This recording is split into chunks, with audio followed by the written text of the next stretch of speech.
Hey there, welcome back. Or if you're new here, I'm glad you found the channel. If you love crazy, true Reddit stories, you're gonna feel right at home. Hit subscribe if you want more like this, and let's get into it. I am a saleswoman who makes a good living for herself. My husband and I have been married for 2 years and have been together for 5. He has an 8-year-old daughter from a previous relationship and has always had full custody of her. Our dating life was challenging because he was a full-time single father who had to work long hours, but we managed to make it work. After a year of dating, I met his 4-year-old daughter, and I really liked her. I've always tried to be the best stepmother I can be. She calls me mom. When my husband and I were engaged, he asked if I wanted to be a stay-at-home parent to Lizzy and any future children. I politely declined because I was doing well in my job and enjoyed going to work, so the idea of staying at home all day with a child and doing nothing but cleaning and mom things didn't appeal to me. I've done everything a mother would do for her. I've helped her get ready for school, done her hair, cooked her meals, helped her with homework, taken her on ice cream dates, tucked her into bed, and read her books. I am not perfect, and I have made mistakes, but we have been a very happy family. That would be the case with any future children we might have. Fast forward to now, and I am 6 months pregnant with our baby. I am ecstatic, happy all the time, and something inside of me has changed. I started thinking about being a stay-at-home parent, and it didn't seem so horrible anymore. I love my son and want to spend as much time as possible with him. I know it's not all roses and champagne. There's a lot of poop, drool, crying, and exhaustion.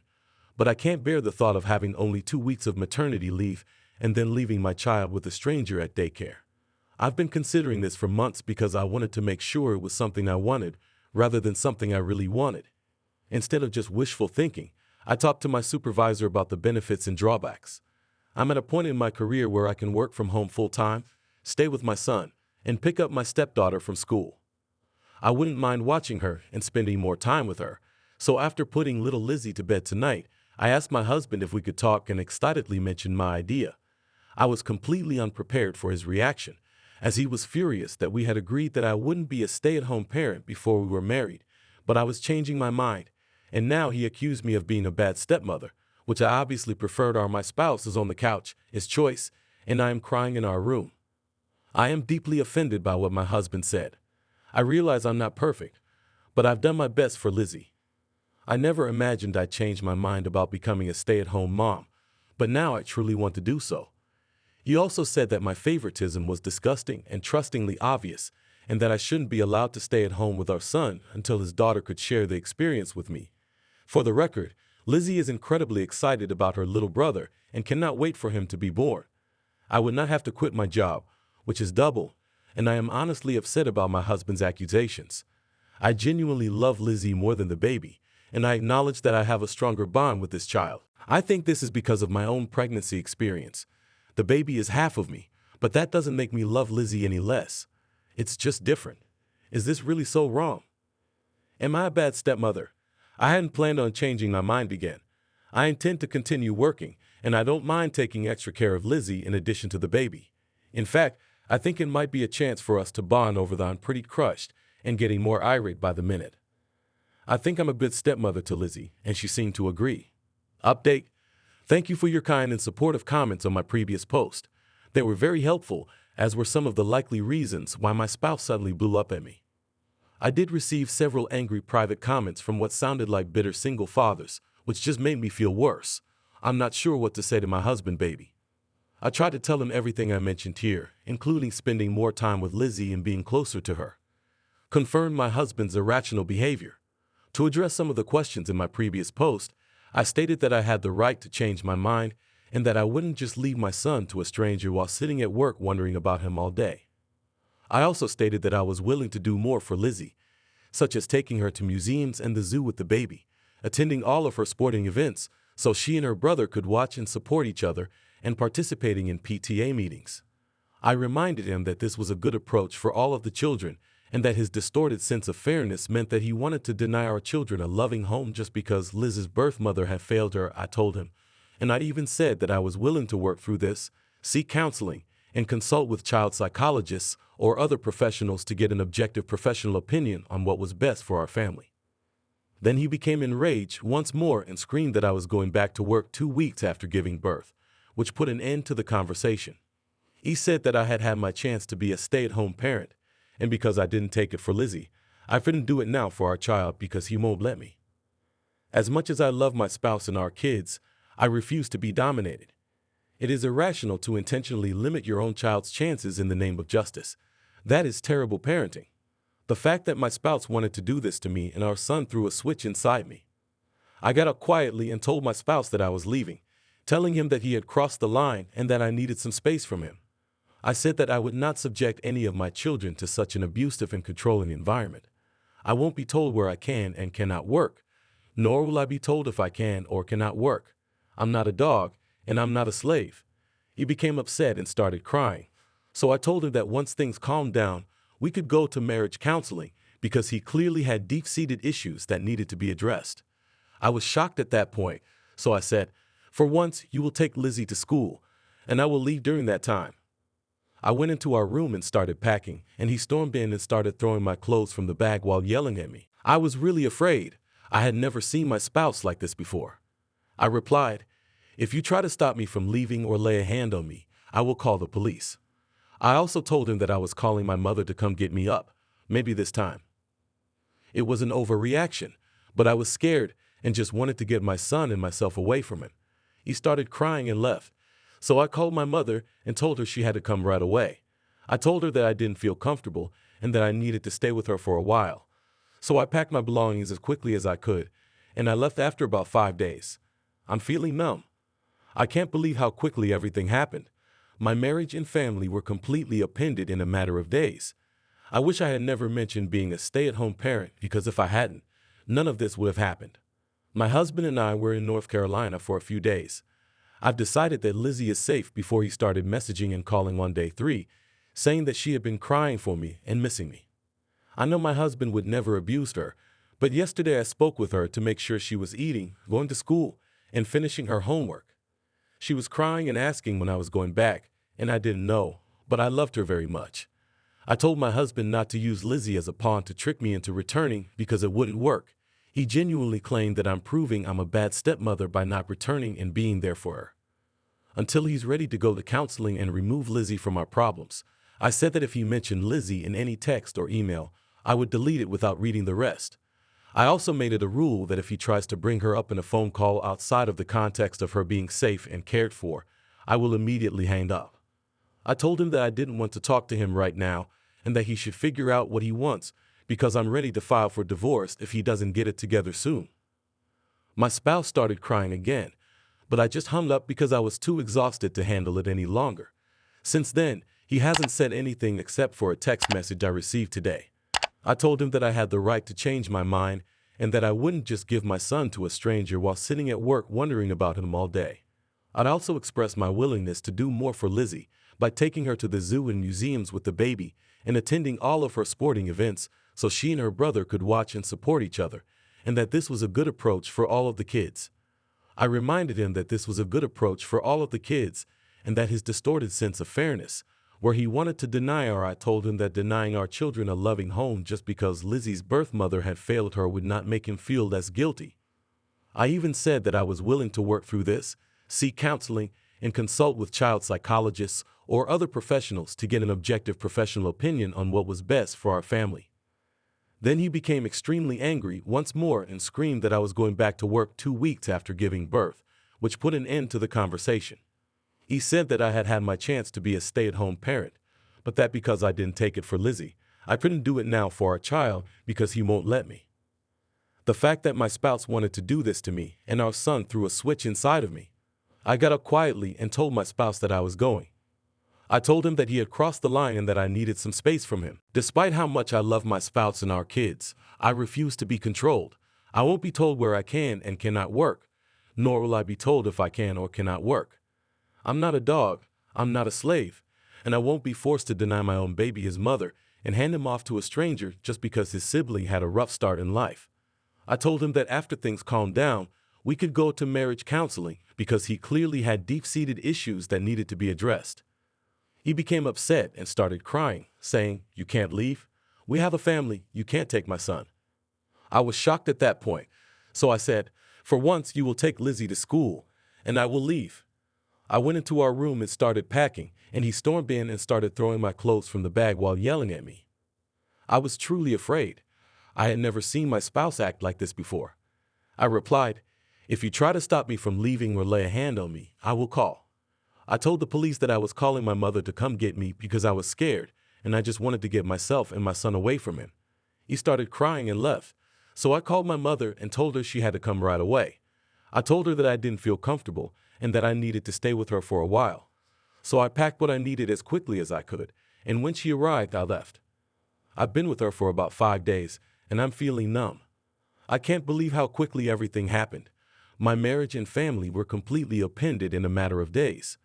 I wished I had never mentioned being a stay-at-home parent, if none of this would have happened if I hadn't been in North Carolina for a few days when my husband started messaging and calling me on day 3 to say that Lizzy had been crying for me and missing me.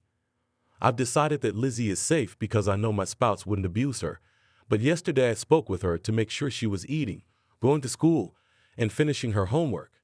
She was crying and asking when I was going back, and I wasn't sure how to respond, so I said that I didn't know, but I loved her very much. I urged my husband not to use Lizzy as a pawn to trick me into returning because it wouldn't work. He genuinely claimed I'm proving I'm a bad step-parent by not. I told him that if I'm that bad, he shouldn't want me back and shouldn't talk to me again until he's ready to go to counseling and leave Lizzy out of our problems. I also said that if he mentioned Lizzy in any text or email, I would delete it without reading the rest. I also made it a rule that if he tries to bring her up in a phone call that doesn't involve her being safe and cared for, I will immediately end the call. I told him that I didn't want to talk to him right now and that he should figure out what he wants because I'm ready to file for divorce if he doesn't get it together soon. My spouse started crying again, but I just hung up because I was too exhausted to handle it. I honestly don't know where to go from here. I'm still trying to understand everything, and writing it down here helps. I had never offended him and was not his ex-wife. So why was he making me suffer for what she had done to him? It came down to my husband's fear that I would become like his ex, that I would put our boy before Lizzy, and that I would hurt or stop loving her. The therapist addressed the difference between his kids and our kids, emphasizing that my husband needs to understand that it is normal to feel this way. She reminded him that although Lizzy and our boy were his children, that was not the case for me, which was not only normal and expected, but also acceptable. She asked him if I hadn't been loving and kind to Lizzy, if I hadn't cared for her, and if I hadn't gone out of my way to sacrifice for her as any parent would. My husband reluctantly, but enthusiastically answered all of the questions, and the therapist assured me that there was nothing wrong with having feelings or changing my mind as long as I continued to love, respect, and treat Lizzy with care. She argued that it was impossible for me to feel the same love and connection to Lizzy as he did because I hadn't carried her, given birth to her, or breastfed her, and she hadn't entered my life until she was a young girl. The therapist emphasized that there are different types of love, and that my special bond with the infant and my desire to stay at home and nest were not only natural, but also didn't imply that I had lost my mother's love for Lizzy. She said that it wasn't about loving her less, being unfair, or doing something wrong. It was just different. She acknowledged that although this instinct is natural and protective, it is often the biological parent who causes friction and strain if not handled properly. In certain situations, both step-parent and stepchild may feel inferior, and the biological parent may overcompensate by making the stepchild the favorite in an attempt to correct a perceived bias. This was starting to reflect my own feelings. The therapist concluded by saying that even biological parents have favorites among their children. The key is not to act on them or make it known. She assured us that I was handling things well, and that we were ahead of the game so far because Lizzy was excited about the pregnancy and had a really positive and close bond with me. My husband argued that it was obvious favoritism for me to stay at home with our son, but not with Lizzy. The therapist countered with a number of previously established points that at the time I was unable to work from home because of my professional circumstances. If I had wanted to stay at home with Lizzy, I would have had to quit my job entirely. I wasn't in a position in our relationship to be a stay-at-home mom because I wasn't married yet, or feel most people wouldn't want to give up a rewarding career to stay at home full-time with a child who didn't need constant care, especially if they had no biological connection to the child. Lizzy wouldn't know the difference because she was old enough to understand that I wasn't her biological mother and that I hadn't entered her life until she was no longer a baby or toddler. Additionally, even young children may understand that babies require more care than preschoolers, especially if it is taught to them correctly. In summary, the therapist emphasized that I was eager to, she said, that we were doing much better than many other stepfamilies in our situation because she wanted to spend time with Lizzy, wasn't territorial or aggressive about the pregnancy, and continued to play an active role in Lizzy's life. I regret to tell you that my husband tried, but couldn't accept it. We tried more family outings and therapy, but he retreated, saying he felt ganged up on and that no one was on his side. He couldn't understand why I would stay at home to care for a baby. I asked him directly if he wanted the baby, and he sounded surprised. He said, "Of course I do," but added that he only wanted to make I think my husband expected me to cave. But all it did was make me lose love and affection for him. In particular, after he finished therapy, I told him that if he did that or persisted in demanding that he be put in daycare or assigned to a nanny or au pair in the name of fairness, even though both his therapist and I emphasized that fairness does not always imply equality, he refused to listen, as if he didn't want to recognize that my role as a stay-at-home parent would benefit his child. I suppose he thought I was lying, but when nothing changed, I went straight to an attorney's office and served him. I have a semi-formal custody agreement that I'll keep working from home while living with my parents, and when I go into labor, my husband is not allowed to enter the birthing room. Instead, he must stay in the waiting room. He can see and hold our son, but only while I'm there and someone else is watching. I insisted on this because, to be honest, I am afraid of my spouse and do not trust him. My husband is overwhelmed with shock and grief, and his family is angry with him and fully supports me, even though they are clearly worried about the situation. I've told all of his family members that they are welcome to come to the birth and hold the child. In fact, I want them there to watch my spouse with the child and make sure he doesn't do anything wrong. My husband is always texting, calling, and emailing me, saying things like, "I can't believe I am doing this," and "Why can't you listen to me and understand me? Please come back and be a family again." I've also told him that he needs to return to therapy and that I won't be able to trust him with our son until I see a change in his behavior toward our son and my stepdaughter. I'm not just a mother to Lizzy. I genuinely love her every day and cry every day because I've lost her. However, I married my spouse because I wanted to spend the rest of my life with him, not because I wanted to be her mother. I knew that being a stepmother was a part of the agreement, but it wasn't the only reason I married him. Lizzy calls me a lot, and we talk, and I've seen her a few times since the fiasco. Her father isn't allowed to discuss her with me because I think he is manipulative, but I also don't want to cut Lizzy out of my life entirely. I adore that girl, and I've shed a lot of tears for her during this time. My husband's family has told me that Lizzy is struggling to adjust to our separation and has even cried at her father because you made both of my mommies leave. I was afraid Lizzy would hate me for this, but the exact opposite has happened. Her grades are failing, she is miserable, she constantly cries, and she has become quite disrespectful to her father. I begged my husband to get her to counseling, and he finally did. I tell her that I love her, that none of this is her fault, and that I am doing everything in my power to make things work. I tell her that I still want her to be in both my and her brother's lives. I'm not ready to file for divorce just yet, so I'm pursuing legal separation. My husband says he wants this to work, so I told him that I needed to see improvements in his life, starting with him going back to therapy. I want to save my marriage, but I know deep down that I'm making the right decision by standing firm on my boundaries, demanding to be treated with love and respect, and asking my husband to do the same for both children. I feel like I've destroyed my family on my own, but I know that I've done everything I can, if you will. This is a disappointing update, but writing it down has been a form of catharsis for me, so I thought I'd share. If you haven't subscribed yet, please do so and hit the notification bell to stay updated with more shocking real-life stories happening around you. I've told my husband that if he doesn't return to therapy by the time our son is a month old, I'll file for divorce. I've also told him that if he abuses me, damages me, or even considers dating someone else, I will file for divorce.